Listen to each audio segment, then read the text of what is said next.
tener un amor genuino por Dios, saben poco de sus atributos y obras, cómo se revelan a través de las Escrituras.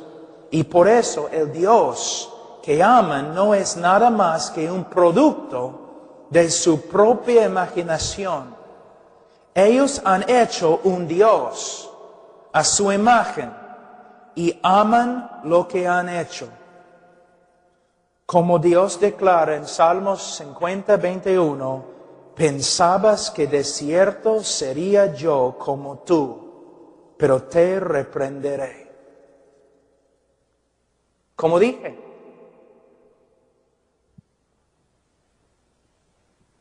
yo amo a Dios. ¿Por qué? Ha prometido a bendecirme. Ha prometido sanarme. Porque quiero tener la victoria. Porque quiero prosperar. Porque Él va a bendecir mi negocio.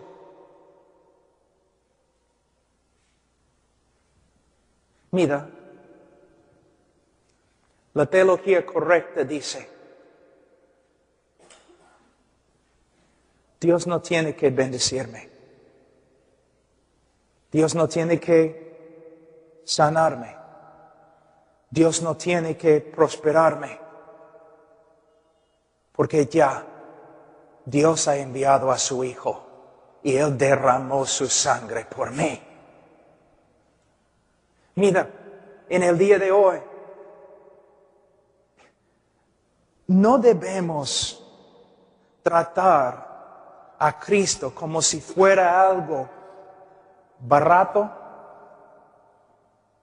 sin valor. Los predicadores en el día de hoy dicen, ven a Cristo, Él va a arreglar tu matrimonio. Ven a Cristo, Él va a bendecirte. Ven a Cristo, Él va a darte paz. Mira, no tienes que decirme esas cosas. Yo quiero venir a Cristo porque derramó su sangre por mí. ¿Qué más necesito? Yo quiero venir a Cristo porque es digno. Yo te digo, arrepiéntete y cree y sirve al Señor con todo tu corazón, aunque no te salve, porque Él es digno. Aunque te manda al infierno, Él es digno de ser glorificado por ti. Es un poco diferente, ¿no? A todos los que vienen a Él con arrepentimiento y fe, Él salva. Pero lo que estoy diciendo, no debemos acercarnos a Él simplemente porque queremos que Él arregle algo en nuestra vida. Debemos acercarnos porque Él es digno. Debemos servirle porque es digno. Debemos amarle porque es digno. Y si es necesario, debemos morir porque Él es digno.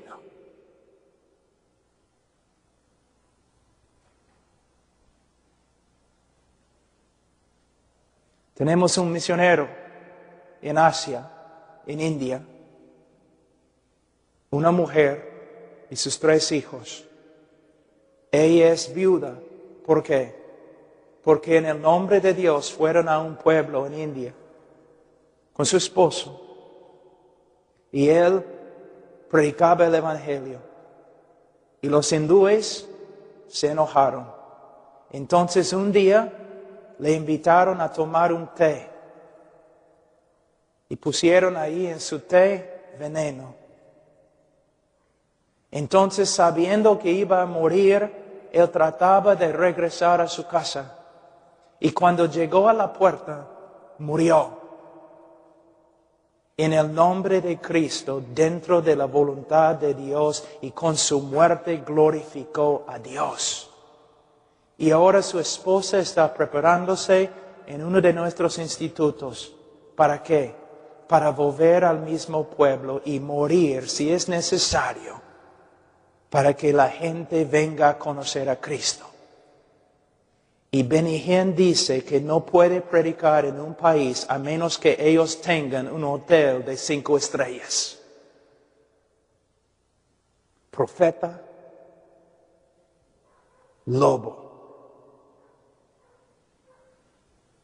Tiene un Dios, está acá. Y muchos de los que están con él y los otros predicadores de prosperidad y bendición y sanidades y todo lo demás, su Dios, su estómago. ¿Dios sana? Sí, según su voluntad. Yo voy a enseñarles la doctrina de prosperidad, ¿ok? Bíblica. ¿Qué dice Mateo 6:33? Buscad primero el reino de Dios. Ahora, la oración de Cristo, en la oración modelo, en Mateo 6:9, 10 y 11. Nuestro Padre, Padre Celestial que está en los cielos, santificado sea tu nombre. Venga tu reino, hágase tu voluntad. ¿Qué está pasando? Yo les digo, la actitud correcta del cristiano. Aquí es el reino de Dios. El deseo más grande de nuestro corazón debe ser el avance del reino de Dios, la gloria de Dios. Entonces, como cristiano, yo digo, Señor, si por medio de prosperarme económicamente, si por medio de hacer esto, tú puedes glorificarte y avanzar tu reino, entonces prospérame. Pero si por medio de mi pobreza y sufrimiento tú puedes ganar más gloria para ti mismo y puedes avanzar tu reino, entonces quiero quedarme pobre. Dios, si por medio de sanarme puedes avanzar tu reino, sáname. Pero si por medio de mi debilidad, mis debilidades físicas, tú puedes avanzar tu reino, entonces quiero quedarme aquí enfermo. Todo tiene que ver con la gloria de Dios y el avance de su reino. Él, no nosotros. Pero cuando los hombres creen ante la congregación un Dios diferente, un Dios carnal, muchas personas reciben este Dios, pero no reciben la salvación porque no es el Dios verdadero, tampoco la salvación verdadera.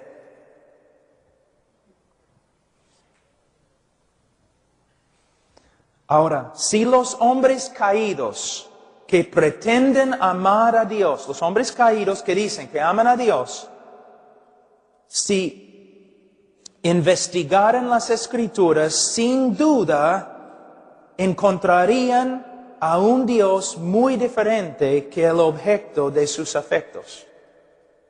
Si estudiaran los atributos de Dios, tales como la santidad, justicia, soberanía e ira, probablemente responderían en disgusto y declararían, mi Dios no es así. Yo nunca podría amar a un Dios como Él. Muchas veces, como dije anoche, pastores me han pedido, Pablo, ¿puedes venir a nuestra iglesia y enseñar sobre los atributos de Dios? Y yo siempre digo, bueno, es muy controversial. Pero dicen, ¿cómo puede ser controversial? Somos una iglesia cristiana, amamos a Dios. Tú vas a venir y vas a hablar de quién es Dios. Sí, pero cuando yo empiezo a hablar de la justicia de Dios, la santidad de Dios, la soberanía de Dios, la gloria de Dios, una parte de tu congregación se va a levantar y va a decir, mi Dios no es así, yo nunca podría amar a un Dios así. Simplemente, mira, yo puedo tomar cualquier de las teologías sistemáticas de hace 100 años y atrás y enseñar lo que ellos enseñan acerca de Dios en cualquier iglesia en los Estados Unidos y personas van a ofenderse. No una palabra nueva de Pablo Washer, simplemente las enseñanzas clásicas de la iglesia cristiana a través de los siglos. Si yo enseño estas doctrinas en una iglesia en el día de hoy, muchos se van a ofender y van a decir, no es mi Dios, porque su Dios es más como Papá Noel que Jehová. Más como un tío medio tonto y muy rico que Jehová. Un Dios que se puede manipular. No, no en las Escrituras. Rápidamente veríamos que cuando el hombre caído se enfrenta con el verdadero Dios de las Escrituras, su única reacción es aborrecimiento y hostilidad. Una vez yo estaba predicando sobre la cruz, enseñando que por causa de la justicia de Dios, Él tenía que derramar su ira sobre su Hijo y que Dios el Padre quebrantó a su Hijo en la cruz. Y la iglesia canceló la conferencia.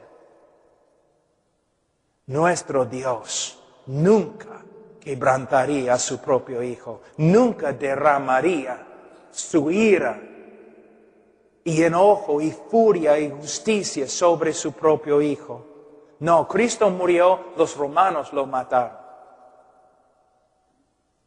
Una de las doctrinas clásicas de la salvación, ellos no podían aceptar porque para ellos era una ofensa. O decir, si tú vienes a Cristo, es muy posible, para santificarte, vas a sufrir bastante.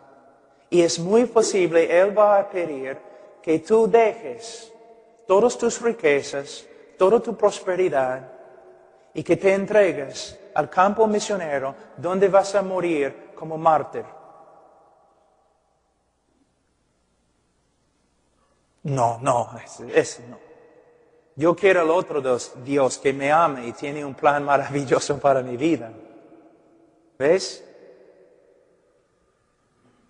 ¿Cuántos peruanos están en las congregaciones donde solamente predican sanidad, prosperidad, bendición, victoria y tiene más que ver con cosas materiales que cosas espirituales? Ahora, ¿cuál es la razón detrás de esta reacción tan adversa? De nuevo, tiene que ver con lo que el hombre es en su corazón y en su misma naturaleza. Si el hombre fuera por naturaleza santo y justo, entonces fácilmente podría amar a un Dios santo y justo y gozosamente someterse a sus leyes. Pero el hombre es por naturaleza depravado y corrupto y por eso no puede. Vamos a terminar simplemente con Romanos 1:30.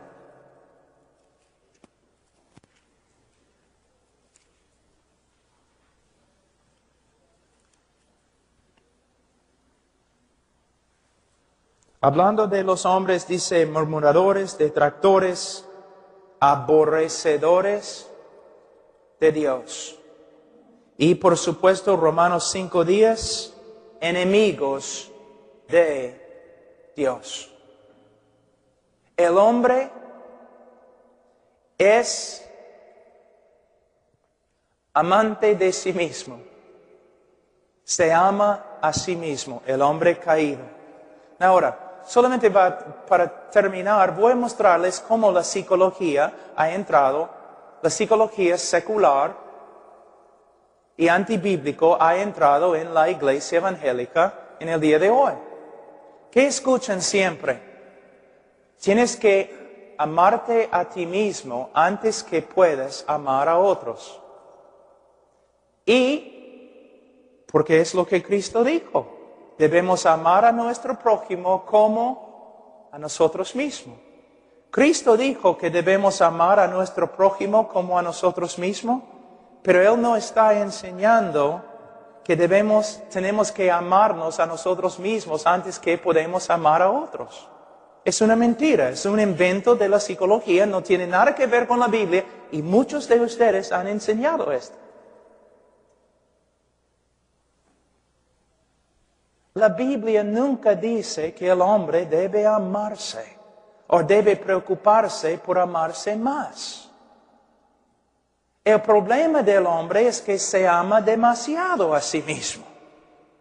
Lo que él está diciendo básicamente Jesús es, mira, tú te amas sin problemas.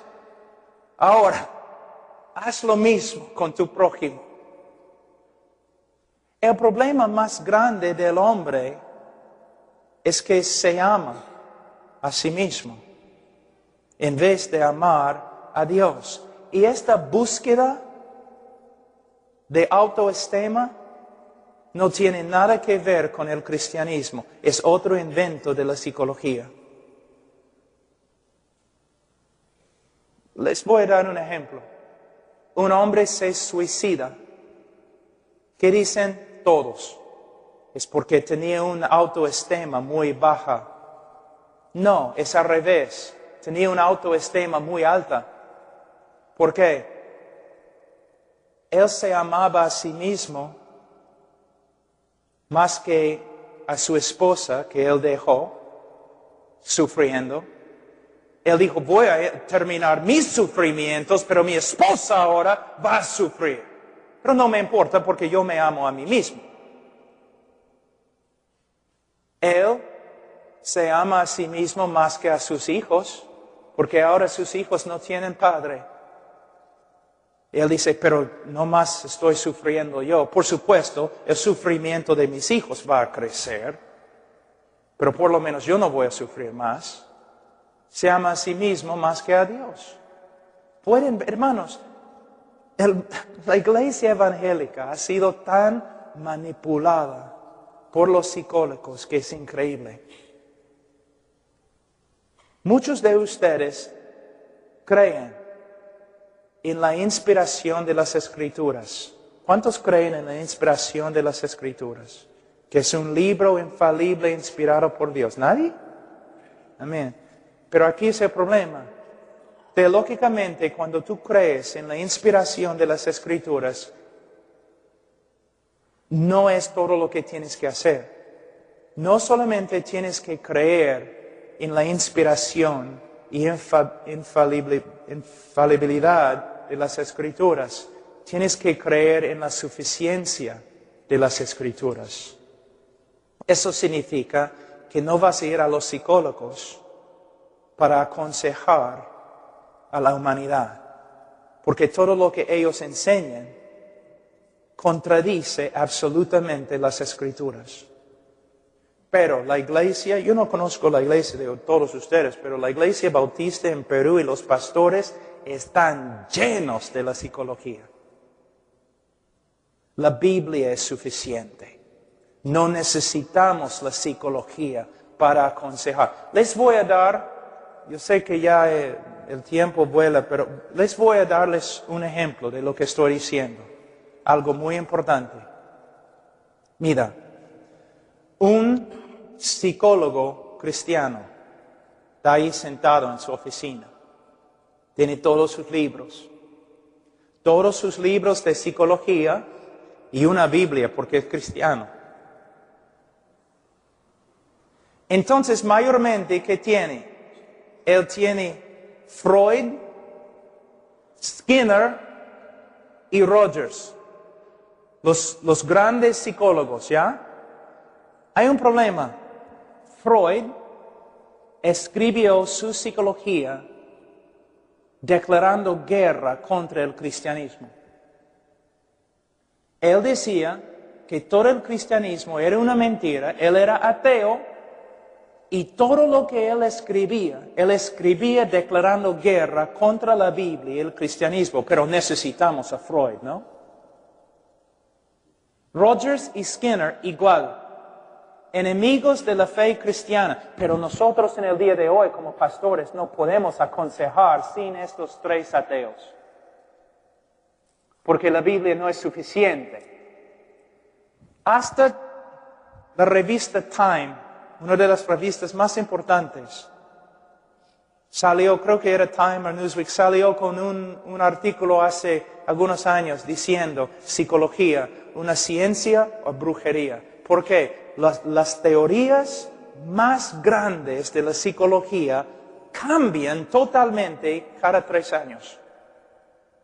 Una teoría diferente y contradictoria cada 3 años. Otra cosa, los tres grandes, Freud, Rogers, Skinner, se contradicen ellos. Por ejemplo, Freud dice que Skinner está loco. Skinner dice Freud es un loco. Rogers está en contra de los otros dos y los otros dos están en contra de Rogers. Y los tres son ateos que escribieron en contra de la Biblia. Entonces, tú vas a visitar al psicólogo cristiano y te sientes y él empieza a instruirte, a aconsejarte. Pero es una cuestión de autoridad. Autoridad. ¿Con qué autoridad? Y él empieza y tú dices, bueno, antes, ¿con qué autoridad vas a hablar? Bueno, la autoridad de la ciencia. Psicología es una ciencia social y no es una ciencia verdadera. Debes saber eso. Hay una diferencia entre la ciencia verdadera y psicología. Psicología se basa solamente en teorías que no se puede aprobar. La ciencia es completamente diferente. Entonces, mis consejos se basan en la psicología, la ciencia y la Biblia. Bueno, tengo una pregunta. Los tres grandes hombres que tienes se contradicen totalmente. Totalmente. Aún en su definición de lo que es un hombre se contradicen. Y los tres contradicen la Biblia. Entonces, ¿cómo vas a usar la Biblia y estos tres hombres para aconsejarme? Porque se contradicen totalmente. El psicólogo dice, bueno, yo voy a usar la verdad de la palabra de Dios y voy a usar la verdad que podemos encontrar dentro de los libros de estos hombres. Voy a escoger lo que es verdad y lo que no es verdad de esos tres hombres. Pero hay un problema. Ahora el psicólogo es la autoridad. Él va a determinar cuándo debe usar la Biblia, cuándo debe usar Freud, cuándo debe usar Skinner, cuándo debe usar Rogers. Entonces, este psicólogo, que tiene como 4 años en la universidad, él ahora va a ser la autoridad para aconsejarte. Rápido, vamos a 2 Timoteo 3.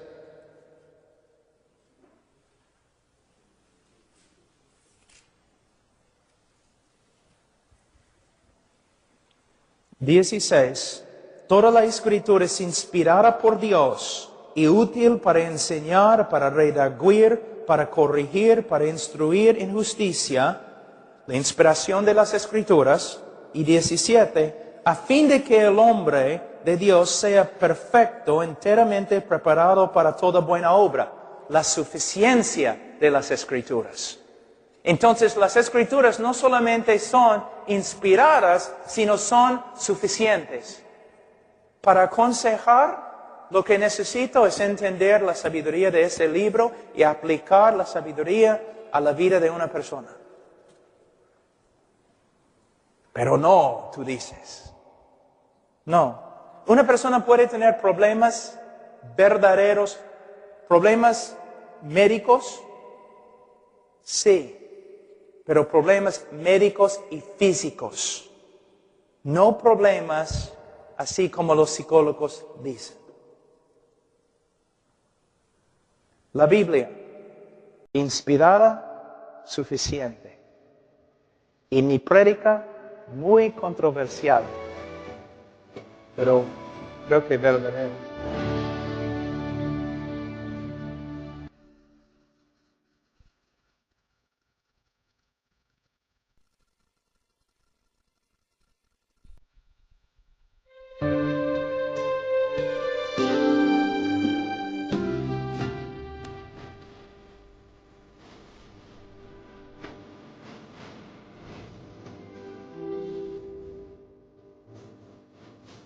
Vamos a estudiar ahora lo que se llama la muerte espiritual o la inhabilidad moral del hombre. Esta verdad es clave para entender la salvación y la obra que el Espíritu Santo tiene que realizar en la vida de un pecador para que se convierta. De nuevo, Una vez que comprendemos la profundidad de la depravidad humana, una vez que comprendemos esta verdad, es fácil ver que la salvación no es meramente una decisión humana, sino una obra sobrenatural de Dios. Y no podemos lograr la conversión de un hombre por medio de la manipulación, no podemos convencerle usando medios carnales, no. El hombre se convierte por medio de la proclamación del Evangelio de Cristo y por medio de una obra soberana y sobrenatural del Espíritu Santo. Ahora, como ayer, voy a leer algunas cosas de un libro que escribí hace tiempo, que alguien ha traducido. El significado de la muerte espiritual. ¿Qué significa cuando los teólogos hablan de la muerte espiritual? Primeramente, es una frase importante que se emplea por los teólogos para describir la profundidad de la corrupción moral del hombre. Es la muerte espiritual. Según las Escrituras, el juicio divino que cayó sobre Adán no solamente resultó en su muerte física, sino también en su muerte espiritual. Adán llegó a ser sensible a todo tipo de estímulo corrupto, humano y diabólico, pero insensible y hostil a la persona y voluntad de Dios. El pecado, hermanos, no es una enfermedad. El hombre no solamente es una criatura enferma. El hombre, según la Biblia, está muerto espiritualmente. Ahora, las Escrituras nos enseñan que este aspecto del juicio divino que cayó sobre Adán no se limita a él solo, sino que se extiende a toda la raza humana. Cada ser humano nace en este mundo en un estado mortal, vacío de vida espiritual e insensible a la persona y voluntad de Dios. Para que el hombre caído pueda responder a Dios con amor y obediencia, una resurrección espiritual tiene que tomar lugar a través de la obra sobrenatural de la gracia y poder de Dios. Les voy a dar una ilustración un poco graciosa, ¿no? Pero vale. Vamos a decir que tenemos un hombre muerto aquí en la plataforma conmigo. Está muerto. Vamos a decir, muerto 4 días. Entonces apesta. Está aquí en la plataforma conmigo. Entonces, siendo un hombre misericordioso y lleno de compasión como soy, quiero ayudarle. Entonces me acerco al hombre y digo, oye, estás muerto, pero hay un hospital por aquí a algunas cuadras. Entonces, levántate, ven conmigo, vamos al hospital, te van a ayudar. Después, cuando no responde, yo digo, oye, ¿qué te pasa? ¿No me has escuchado? ¿Por qué no respondes? ¿Quieres quedarte ahí toda tu vida muerto? Es un poco ridículo, ¿no? Si él está solamente enfermo, entonces lo que estoy haciendo tiene sentido. Oye, enfermo, levántate. Yo te ayudo un poco. Yo sé que no puedes levantarte con tu fuerza, pero yo te voy a ayudar un poco y vas a caminar conmigo, voy a sostenerte. Podemos ir en el carro de Martín y vamos a llevarte al hospital. Vamos. Y él dice, ya estoy recontra enfermo, ayúdame, pero vamos. Si está enfermo, tiene sentido. Pero la Biblia no dice que el hombre está enfermo. La Biblia dice que el hombre está muerto. Y en el griego, la palabra griega significa muerto.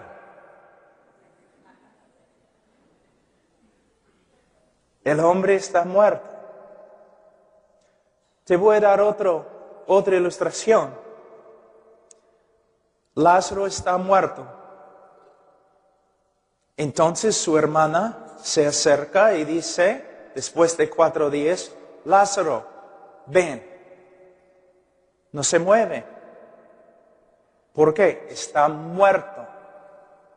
Pero Cristo viene y Cristo dice, Lázaro, ven. Levántate, Lázaro. ¿Y qué sucede? Se levanta. ¿Por qué? Porque hay un problema. Jesús está hablando a un hombre muerto y siendo muerto, él ni puede escuchar la voz de Jesús. ¿Te das cuenta? Está muerto. Entonces, cuando Cristo manda a Lázaro para que se levante, otras cosas tienen que suceder. Él no solamente habla la palabra, pero da vida para que el muerto pueda escuchar y levantarse. Entonces la vida precede la obediencia. Un hombre muerto no puede ni obedecer la voz del Señor a menos que primero el Señor le dé vida espiritual. Es lo que significa la regeneración, o como se dice, el renacer. Pero mira cómo es en el día de hoy. Ustedes saben que a través de la iglesia los cristianos han escrito lo que se llaman confesiones. Confesiones. En las confesiones antiguas de los evangélicos, ellos siempre enseñaban en sus confesiones que la regeneración precede el arrepentimiento y fe. Que uno tiene que renacer para que pueda arrepentirse y creer. Pero en los tiempos modernos, los predicadores y escritores dicen lo opuesto. ¿Te das cuenta? Solamente tienes que pensar en los sermones que has escuchado, ¿no? Mira, tienes que arrepentirte y creer para renacer. Si uno cree, renace. Uno tiene que confiar en Jesús y renace. Pero es al revés. Un hombre muerto no puede arrepentirse, no puede creer a menos que primero renazca o sea regenerado por el Espíritu Santo. Es algo tan ridículo como yo diciendo a un hombre muerto, levántate, sígueme al hospital. Si él puede levantarse y seguirme, no tiene que ir al hospital. Lo que estamos diciendo es que el hombre no está enfermo en sus pecados. El hombre está muerto en sus pecados. Y siendo muerto, insensible a la voz de Dios, Dios tiene que darle vida antes que pueda responder. Otro ejemplo. En el libro de Ezequiel, en el valle de los huesos secos. Piense un ratito. ¿Cuántos de ustedes conocen bien la historia, no? El profeta está ahí en un valle de huesos secos y el Señor le pregunta ¿qué? ¿Vivirán estos huesos secos? Ahora,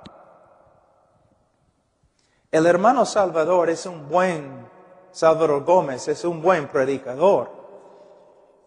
Pero no creo que va a tener muchos conversos si vamos al cementerio esta tarde y él predica, ¿no? Creo que él puede estar ahí mucho tiempo y no va a tener muchos conversos, ¿no? Vamos a ver si es un predicador muy poderoso. Vamos a llevarlo al cementerio. De verdad, si se levantan y se convierten, va a ser un milagro. Es absolutamente ridículo, ¿no? Entonces Ezequiel está en el valle de los huesos. ¿Vivirán? ¿Qué dice Ezequiel? Tú lo sabes. ¿Qué está diciendo? Bueno, él no dice no, porque sería incredulidad. Él no dice sí, porque sería presunción. Él dice, tú lo sabes. Si tú quieres, Señor, vivirán. Entonces, vamos a decir, Ezequiel empieza a predicar a los huesos secos, los muertos. ¿Qué va a pasar si solamente él predica? Absolutamente nada. Pero el Señor le dice que debe profetizar al viento. ¿Que representa qué? El Espíritu Santo. ¿Y qué pasa? El Espíritu Santo viene y da vida a los huesos. Y los huesos se convierten en un hombre, en un ejército de hombres que sí pueden responder a la palabra de Dios. Algo interesante, ¿no? Por eso digo a los predicadores jóvenes que a veces tengo que enseñar, nosotros no somos vendedores de un producto. Nosotros como predicadores no somos los que manipulan a las emociones de los hombres, porque nosotros sabemos que la herida del hombre es grave. Él está muerto. Entonces, si somos predicadores, somos profetas. Sabemos que simplemente tenemos que predicar la verdad del Evangelio. El pecado del hombre, la muerte de Cristo bajo la ira de Dios, llevando la culpa del hombre, la resurrección de entre los muertos, y tenemos que mandar a los hombres para que se arrepientan y crean en el Evangelio. Pero sabemos que nada va a suceder a menos que el Espíritu Santo regenere los corazones de los oyentes. Esta es la diferencia entre la predicación de los predicadores de antes y los muchachos que predican en el día de hoy, confiando en el brazo de la carne, manipulando las emociones de los oyentes, y al final tienen un montón de decisiones, pero casi ninguno de ellos va a la iglesia o camina en santidad.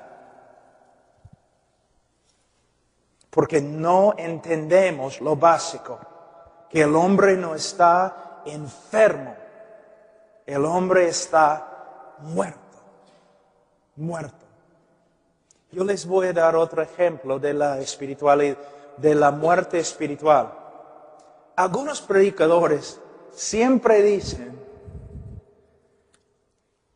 si solamente, no los creyentes, si solamente viviéramos como Cristo, entonces todo el mundo reconocería que Cristo es el Salvador y se convertiría. ¿Me entienden? Entonces vamos a ver, vamos a decir, o dicen, solamente tenemos que mostrar a Cristo al mundo. Y si pudiéramos mostrar a Cristo al mundo correctamente, todo el mundo se convertiría. Vamos a decir que Cristo está aquí, detrás de una cortina. Y todos ustedes representan al mundo. Los predicadores dicen, solamente tenemos que mostrar a Cristo al mundo y el mundo va a recibir a Cristo y va a ser salvo. Entonces yo corro la cortina y ya se presenta a Cristo. ¿Los incrédulos se van a convertir? No. ¿Por qué? Son ciegos, la Biblia dice.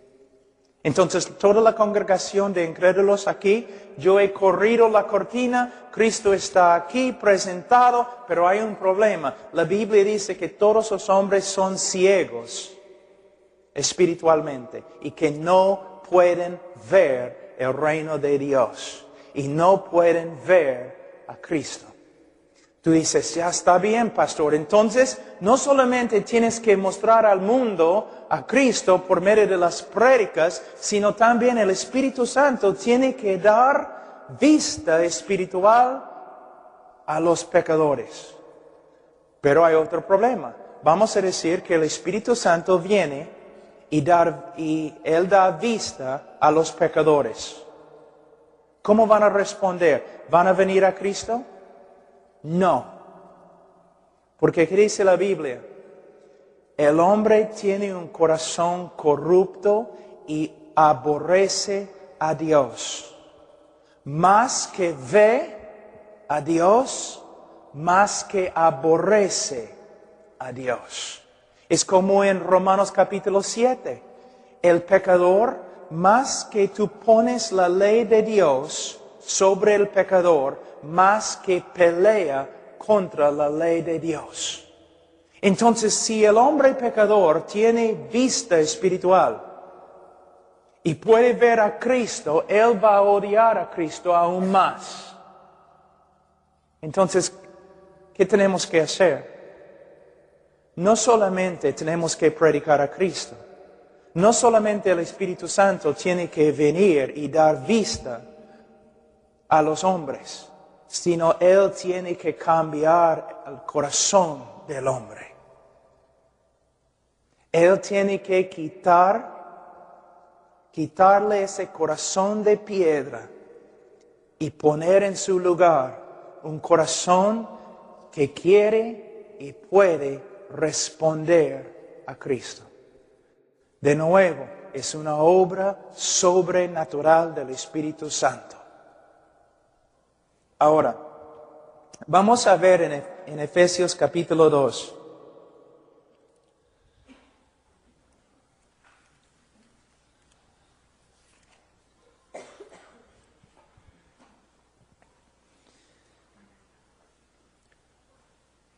Versículo 1, y Él os dio vida a vosotros cuando estabais muertos en vuestros delitos y pecados. No dice aquí que un hombre muerto en sus delitos y pecados puede arrepentirse y creer. No, dice que primeramente tiene que recibir vida espiritual de Dios. De nuevo, la obra regeneradora del Espíritu Santo. Antes de su conversión, cada persona está muerta espiritualmente. Las Escrituras ven esta muerte espiritual como el resultado de nuestros pecados, el pecado que nos fue imputado en Adán y el pecado que nosotros mismos practicamos. Hasta los niños nacen muertos, no inocentes, muertos. No nacen buscadores de Dios, muertos. Un cadáver espiritual. Ahora, no solamente dice aquí que Él os dio vida a vosotros cuando estabais muertos en vuestros delitos y pecados, pero también dice, en los cuales anduvisteis en otro tiempo siguiendo la corriente de este mundo conforme al príncipe de la potestad del aire. Que el hombre no solamente está muerto con respecto a Dios, pero está vivo con respecto al príncipe del aire, a Satanás. Por eso Cristo dice a los fariseos incrédulos, ustedes son de su padre Satanás, el diablo. Mira cómo es el hombre. La Biblia nunca presenta al hombre como una víctima. Nunca. Es una persona muerto a Dios, hostil hacia Dios y entregado a la voluntad de su padre, el diablo. Hermanos, una persona bajo tanta esclavitud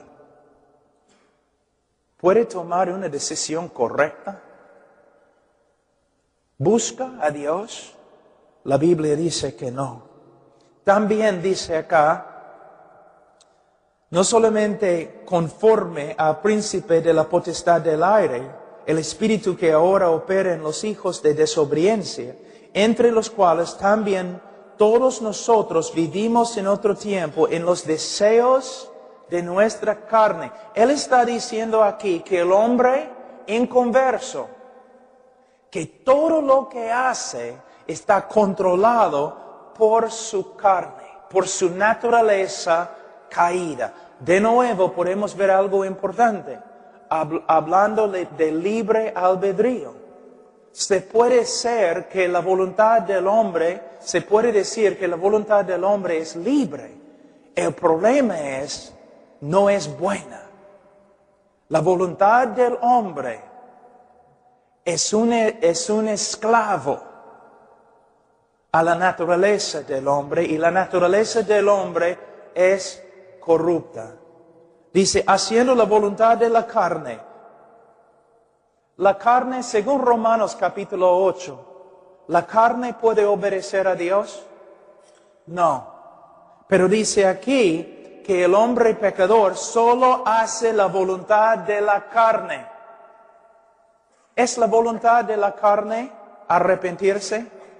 ¿Es la voluntad de la carne creer? ¿Es la voluntad de la carne obedecer a Dios o humillarse ante Dios? No.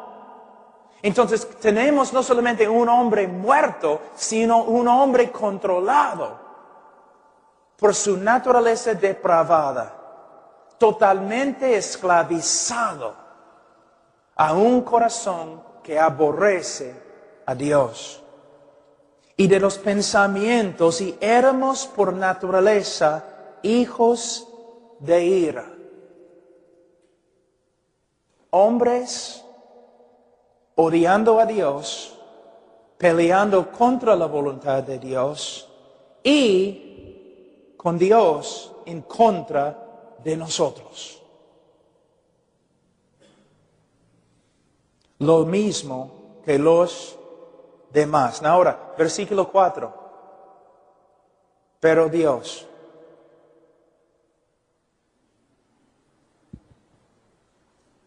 Quizás las dos palabras más importantes en la Biblia.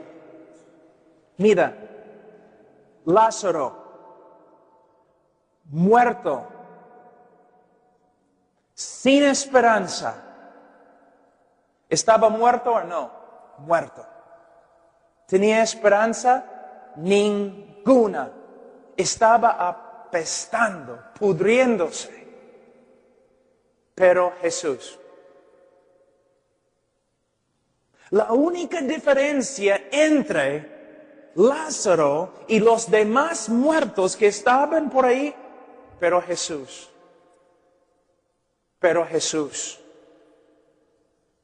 No tiene nada que ver con Lázaro. 100% Jesús. De la misma forma, tenemos aquí un hombre muerto, esclavo a su propia corrupción, esclavo del diablo, sirviendo los deseos de la carne.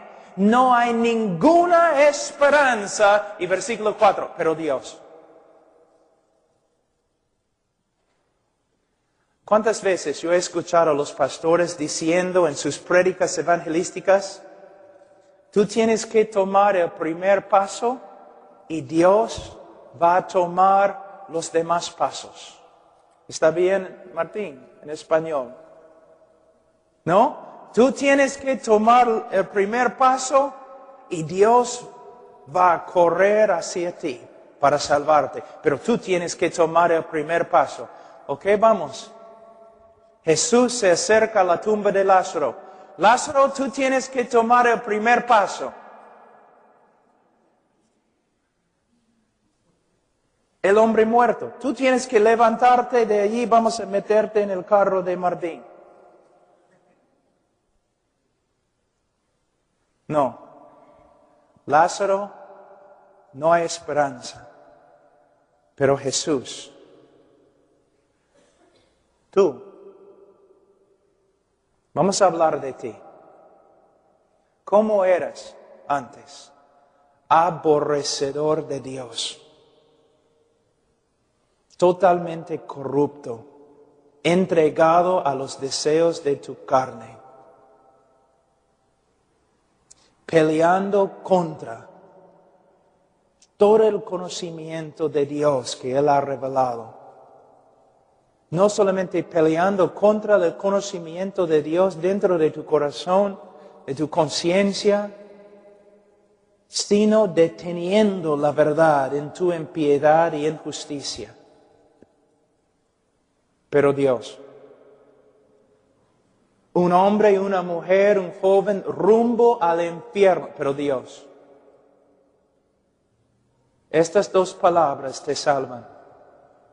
Sin estas palabras, no hay esperanza. No dice tú y Dios, pero tú y Dios llegaron a tener un acuerdo. Tú y Dios trabajaron juntos. Tú tomaste el primer paso y Dios hizo todo el resto. Dice, pero Dios, muerto. Ahora, voy a darles algunas ilustraciones, algunos comentarios de las Escrituras de cuán muerto es el hombre. En 1 Timoteo 5:6, los hombres caídos están muertos espiritualmente, aunque están vivos físicamente. Y podemos ver esto, solamente hoy día podemos salir a la calle, vemos un montón de personas con vida, físicamente tienen vida, pero con respecto a Dios no tienen nada que ver con Dios. Nada. No piensen en Dios. No tienen conocimiento correcto con respecto a la persona de Dios y no les importa. No buscan a Dios, nada. Están muertos. Aunque vivan, están muertos. También Apocalipsis 3:1, los hombres caídos tienen nombre de que viven, pero están muertos. Antes de su conversión, un hombre puede parecer muy religioso y aún temeroso de Dios, pero todas sus obras son externas y motivadas por egocentrismo. En su corazón no ama a Dios o busca su gloria. La Biblia dice en Ezequiel 11:19, los hombres caídos tienen corazón de piedra. En la conversión, Él nos quita el corazón de piedra y pone en su lugar un corazón de carne. Yo sé que por lo general la palabra carne no es una buena palabra en las Escrituras, pero hay que interpretar cada palabra conforme a su contexto. ¿Y qué está diciendo? Bueno, vamos a decir que tenemos una estatua acá, ¿no? Una estatua de piedra. Yo puedo patear, pellizcar, pegar la estatua, ¿y cómo va a responder? No va a responder, es piedra. Pero no importa cuán grande sea el hombre, si yo le pateo, o yo le pego, o pellizco, él va a responder. ¿Por qué? No es piedra, es carne.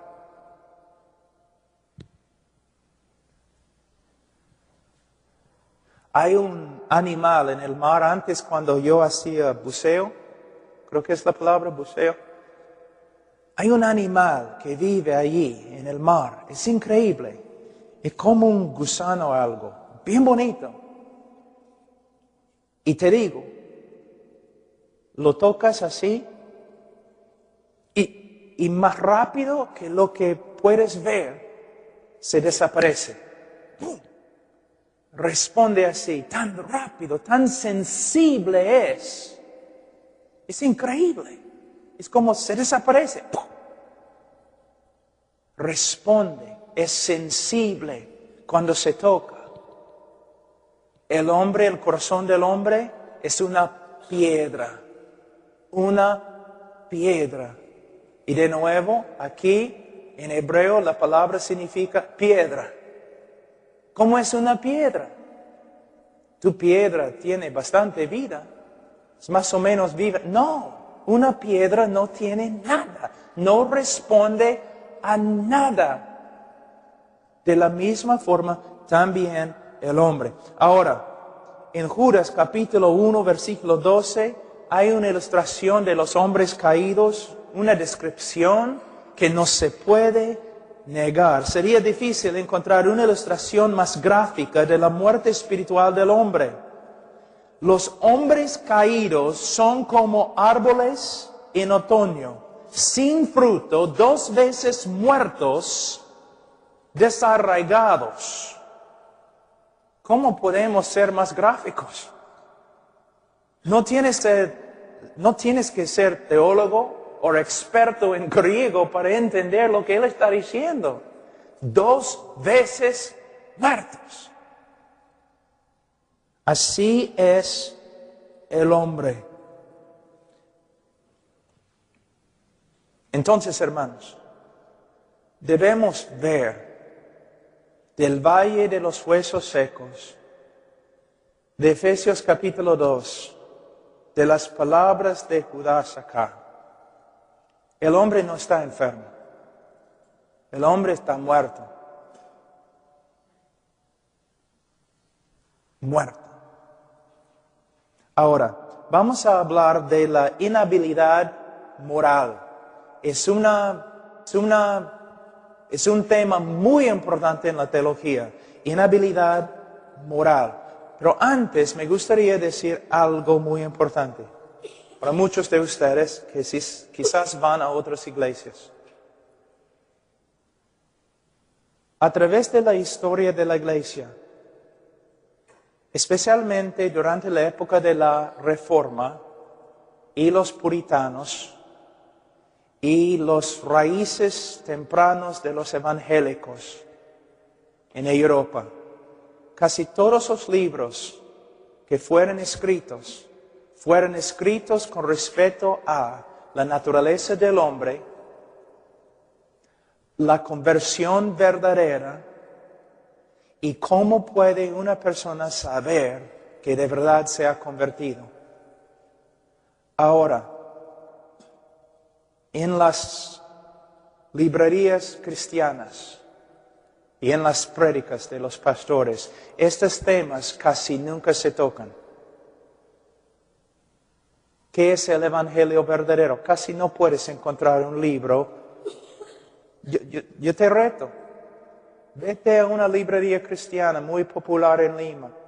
¿Qué vas a encontrar? Libros sobre la prosperidad, libros sobre autoestima, libros sobre la sanidad emocional, espiritual, un montón de cosas. Discipulado, 4 etapas a la prosperidad, 5 caminos a la bendición, un montón de locura. Y nadie ni habla de lo que es el evangelio verdadero. Nadie escribe sobre la conversión verdadera. Pocas personas predican acerca de cómo puede una persona saber bíblicamente que es cristiana. Mira lo que hemos hecho. Nos hemos extraviado completamente de la historia del cristianismo. Tú vas a las campañas grandes, ¿no? Sanidades, personas cayendo al suelo, un montón de cosas. ¿Dónde está la santidad? Aún en los predicadores. ¿Dónde está conformidad a Cristo? ¿Dónde están las enseñanzas acerca de cómo un hombre debe entregarse a sí mismo, a su esposa, como Cristo se entregó a sí mismo a la iglesia? El Dios de muchos evangélicos en el día de hoy es su estómago. Predicadores que solo hablan de una prosperidad carnal, una sanidad carnal y temporal. Y tienen muchas personas en sus iglesias porque estas personas tampoco desean tener una relación con Dios. Quieren tener lo que esos maestros prometen. Es verdad. Pero lo que necesitas es la doctrina de la iglesia cristiana, la doctrina histórica que los creyentes siempre han creído. No las herejías materialistas que salen de los Estados Unidos.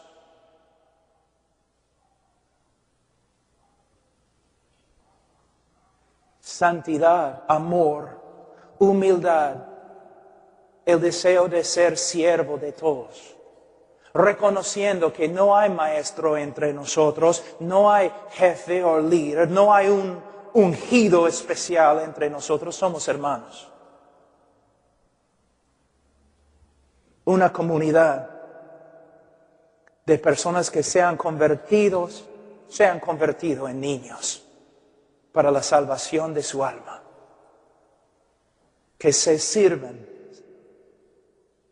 el uno al otro, haciendo grandes sacrificios en el nombre del amor de Cristo. Caminando en santidad para que el hogar se arregle y sea un lugar de bendición y paz. Matrimonios sanados, el esposo sirviendo a su esposa, la esposa sirviendo y honrando a su esposo.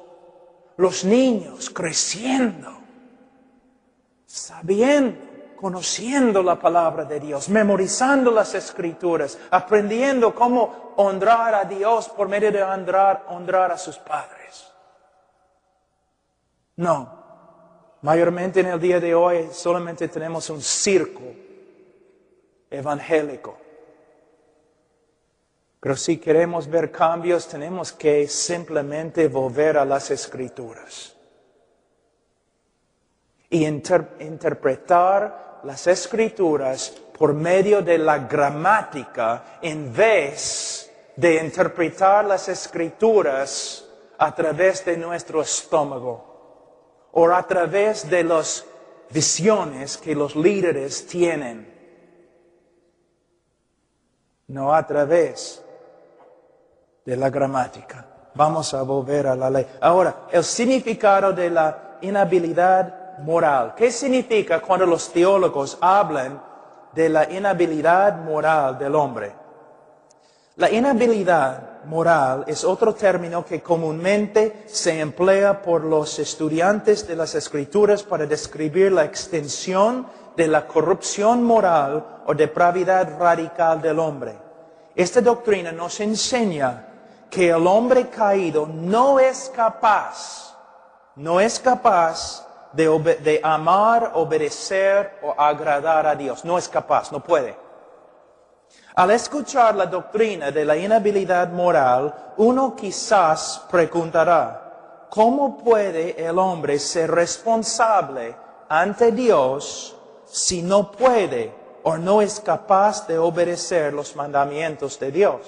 No hablamos un poquito anoche acerca de este tema.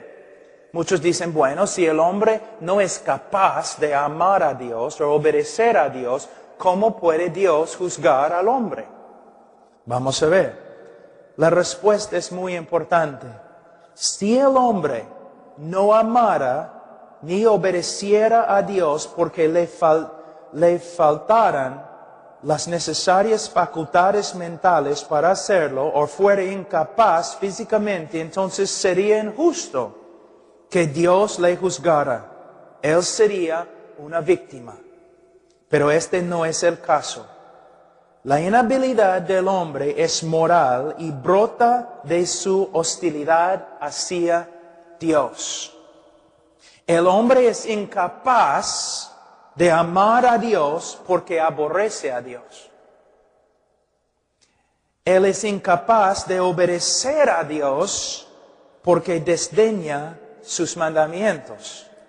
Él es incapaz de agradar a Dios porque no considera la gloria y beneplácito de Dios que sean una meta digna.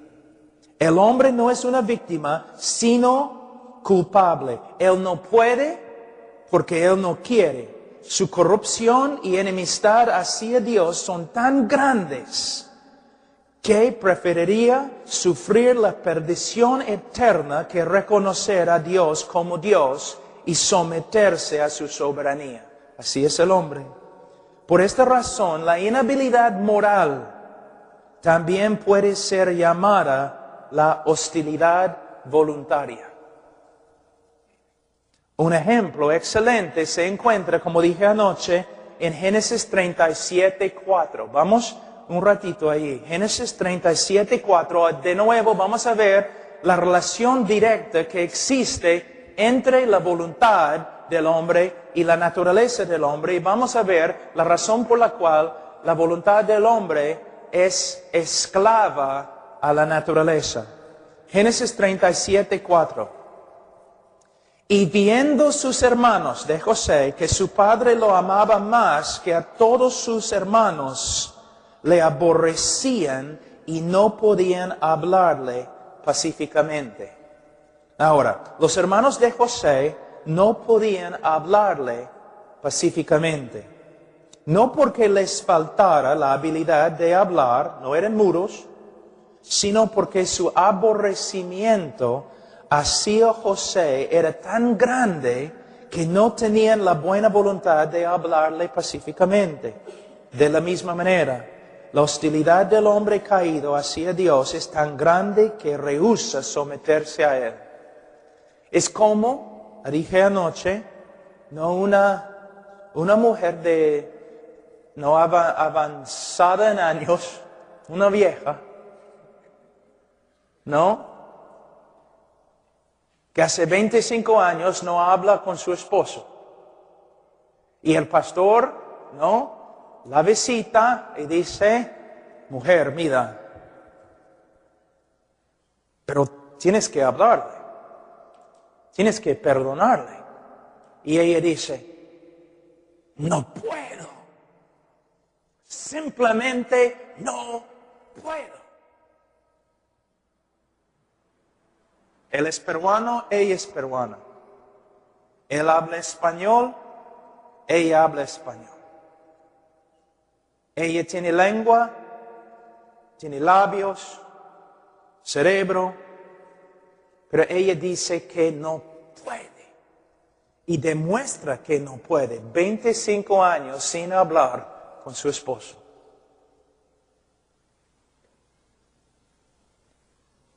El problema es, ella es responsable. No puede, pero ella no puede porque no quiere. Y no quiere porque ella odia tanto a su esposo. Entonces ella es esclava del odio que existe en su corazón. Así es lo mismo es lo que quieren decir los teólogos cuando hablan de la inhabilidad moral del hombre. Él no puede conocer a Dios, pero no es una víctima porque él no quiere conocer a Dios. Y no quiere conocer a Dios porque Dios contradice todo lo que es. Les voy a dar un ejemplo. Yo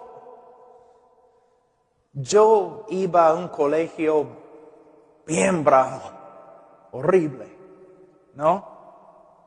Un grupo de muchachos bien feos, ¿no? Mira,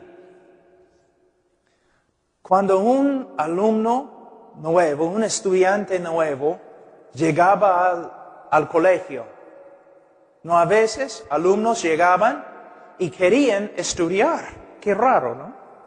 Querían obedecer a la maestra. Querían estudiar. Entonces, ¿qué le pasaba en mi colegio? Aquí es un alumno que solamente quiere estudiar, quiere obedecer a la maestra, no quiere meterse en ninguna cosa fea, ningún crimen, ni nada, solamente quiere estudiar. Hace sus tareas y todo lo demás. Mi grupo de muchachos, nosotros le odiábamos. Le odiábamos. ¿Por qué? Porque él era bueno. Nosotros, malos. No tenía que hacer nada a nosotros. Le odiábamos. ¿Por qué? Simplemente porque él era bueno. ¿Por qué Caín mató a Abel? Porque sus obras buenas. Porque el hombre, una vez yo estaba en la universidad y yo tenía que enseñar a un grupo de universitarios muy liberales. Y yo quería mostrar la enemistad que existe entre el hombre caído y Dios. Entonces un alumno me preguntó, entonces, ¿por qué odiamos tanto a Dios? Él pensaba que yo iba a decir, bueno, porque Dios es justo. Pero yo dije, bueno, tú odias a Dios porque Dios es amor. ¿Qué? Tú odias a Dios porque Dios es amor y porque Dios es bueno. Pero ¿cómo voy a amar a un Dios que es bueno y que ama? Porque tú eres malo y solo amas a ti mismo. Los malos odian a los buenos. Por eso el hombre siendo malo, ¿recuerdan lo que Jesús dijo? Pero vosotros siendo malos, aborrecen a Dios porque Él no es como nosotros.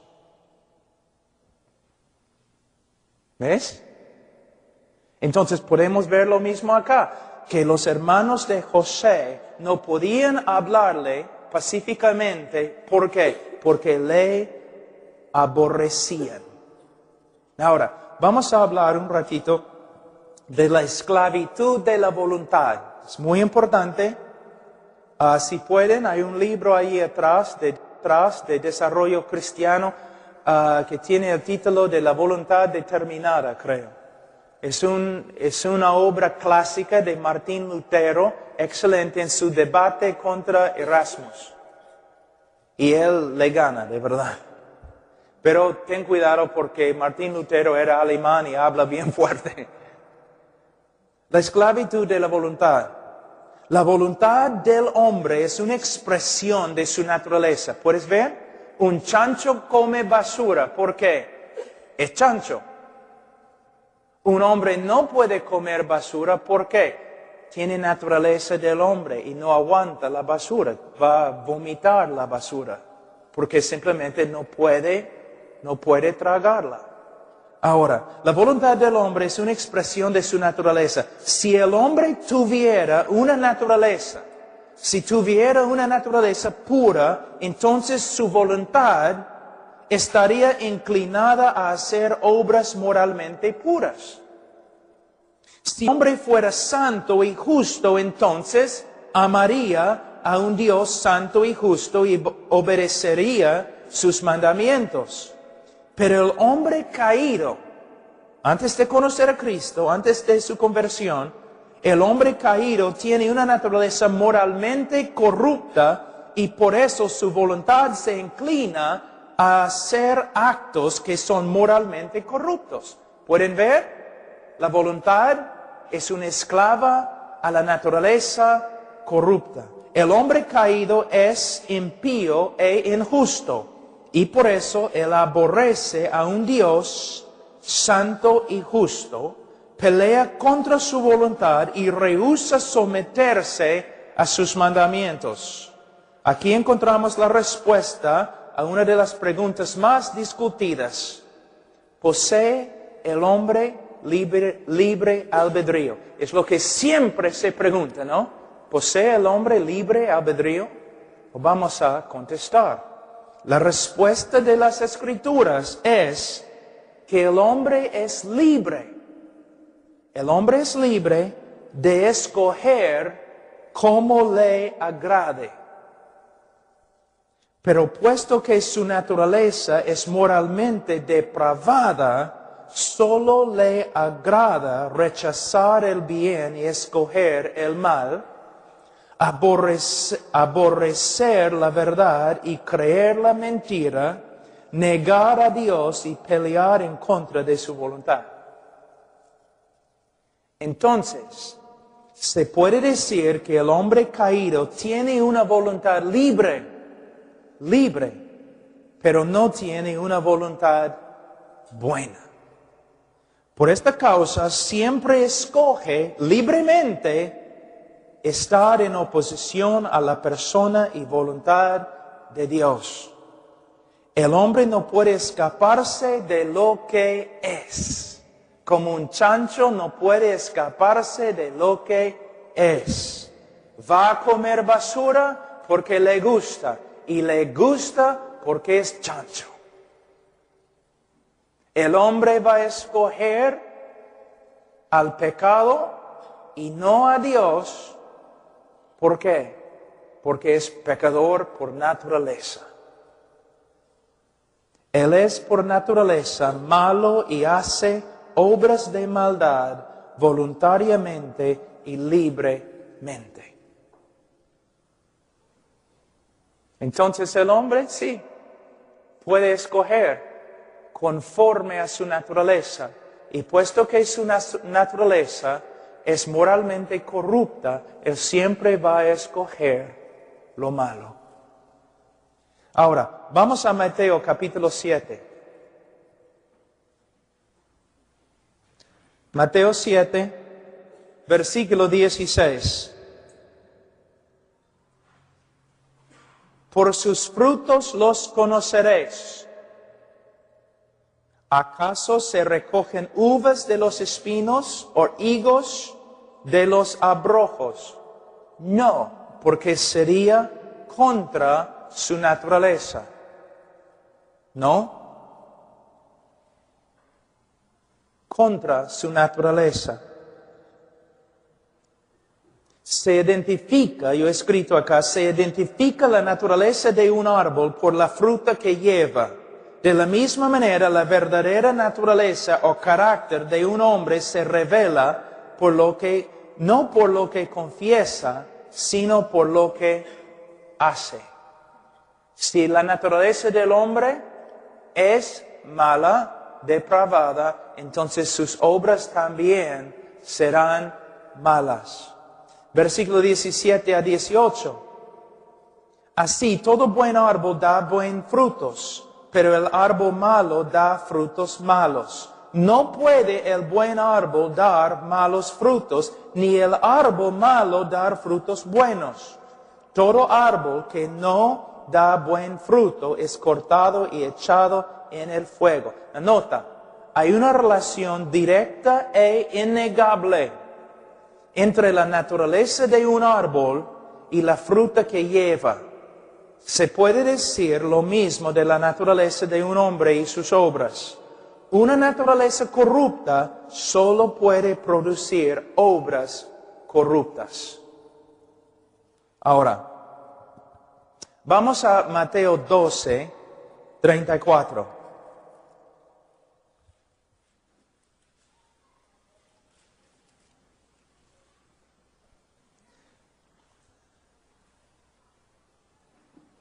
Veamos lo que dice Jesús. Generación de víboras, ¿cómo podéis hablar lo bueno siendo malos? Él está hablando, ¿cómo es la palabra en español? Ontológicamente. Él está hablando del mismo ser de estos hombres. Él está diciendo, ustedes, en la parte esencial de lo que son, ustedes son malos y por eso no pueden hablar lo bueno. ¿Qué tiene que ver con el evangelismo? El hombre pecador nunca va a decir sí de verdad a Jesucristo. El hombre pecador nunca va a arrepentirse. El hombre pecador nunca va a creer, nunca va a tomar su decisión. Una decisión positiva con respecto a Cristo, a menos que, primero, el Espíritu Santo regenere su corazón. Pero hay un problema. Cuando los pastores y predicadores y evangelistas no enseñan quién es Dios bíblicamente, pero presenten a un Dios no bíblico, entonces muchas veces los pecadores van a decir sí a Dios, pero no es el Dios de las Escrituras. Les voy a dar un ejemplo. Un predicador que dice, Dios quiere bendecirte siempre. Dios no quiere que sufras. Dios siempre quiere prosperarte. Dios quiere darte un Mercedes-Benz. Dios quiere darte una casa grande. Entonces un pecador cuyo estómago es su Dios va a decir, sí, quiero un Dios así. Me arrepiento. Me arrepiento de mi pobreza. Me arrepiento de mi enfermedad y recibo a este Dios que hace todo lo que hace para mí. ¿Ves? Entonces, si no predicamos el Dios verdadero y si presentamos un Dios falso, va a haber un montón de falsos conversos. Les voy a dar un ejemplo más suave, pero a la vez poderoso. Este folleto que dice, Dios te ama y tiene un plan maravilloso para tu vida. Dios te ama y tiene un plan maravilloso para tu vida. Ahora, no puedo hablar mucho de los peruanos, aunque he vivido acá muchos años. Voy a hablar de los gringos para que ustedes no se enojen, y los gringos no están, entonces no van a enojarse. Pero un norteamericano básicamente piensa en sí mismo. Él es el centro de su mundo. Su mundo se llama el pueblo de yo. La generación yo. Entonces, un hombre lleno de sí mismo, que tiene grandes planes y grandes visiones para sí mismo, y que ama a sí mismo más que a todos los demás, tú te acercas a él y tú dices, Dios te ama y tiene un plan maravilloso para tu vida. Y el norteamericano dice, ¿qué? ¿Dios me ama? Yo me amo. Si Dios me ama, yo me amo, me gustaría tener un Dios así.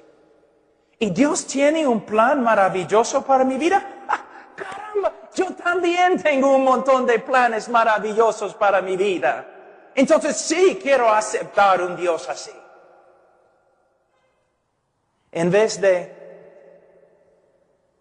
Dios se ama a sí mismo más que cualquier ser que existe. Y Dios hace todo lo que hace para su propia gloria. Y Dios tiene un plan para tu vida. Que tú lo sirvas con todo tu corazón. Y quizás en la voluntad de Dios, Él va a mandarte a Saudi Arabia donde vas a morir como mártir. ¿Ahora quieres recibir este Dios? Ah, no, es otra cosa. Y quiero, Benny Hinn, ¿dónde está Benny Hinn? Porque él me va a dar un Mercedes-Benz. Tú dices, pero pastor, no puedes burlarte de él. Sí, lo hago, porque es hereje. Se ha separado totalmente del cristianismo histórico. Sus doctrinas no tienen nada que ver con el cristianismo de la historia de la iglesia.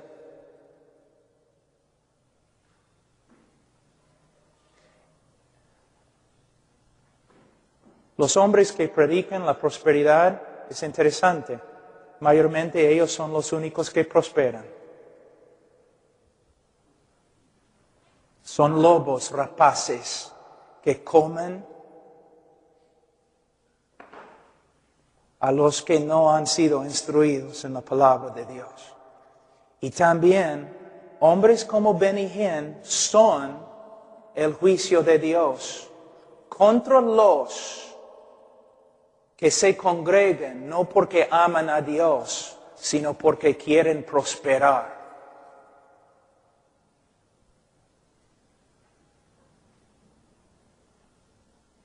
Sí.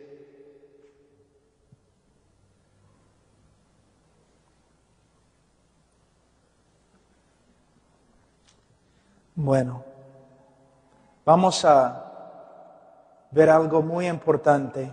Terminar. El hombre caído no puede amar a Dios. El hombre caído no puede amar a Dios. Eso es muy importante. La mayoría, aún los no religiosos, pretenden tener un grado de amor o afecto hacia Dios, ¿no es cierto? Y rara vez encontramos a una persona tan atrevida o audaz que confiesa su aborrecimiento hacia Dios. Rara vez se encuentra una persona que dice, yo odio a Dios. Todos pretenden ser amadores de Dios. Sin embargo, las Escrituras testifican que el hombre caído no puede amar a Dios. De hecho, todos los de la raza de Adán aborrecen a Dios y viven en guerra contra él.